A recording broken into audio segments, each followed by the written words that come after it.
Viral kisah pengantin pria kecelakaan jelang pernikahan, akhirnya gelar akad nikah di ambulans.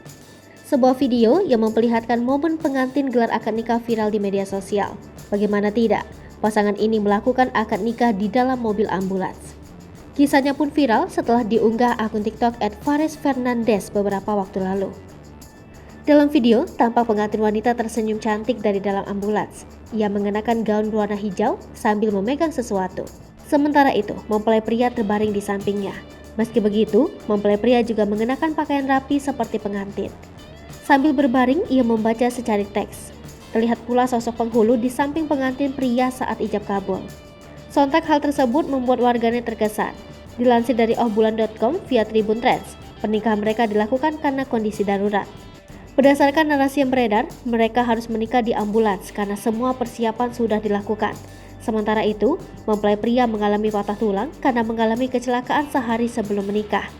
Banyak warganet yang terharu dengan pasangan ini, karena mereka tetap bahagia meski sedang diuji ketika ingin mensahkan hubungan. Tak sedikit yang mendoakan mempelai pria segera pulih.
Hai pemirsa Sri Popo TV, jangan lupa komen, like, dan subscribe, serta tonton terus berita-berita terupdate lain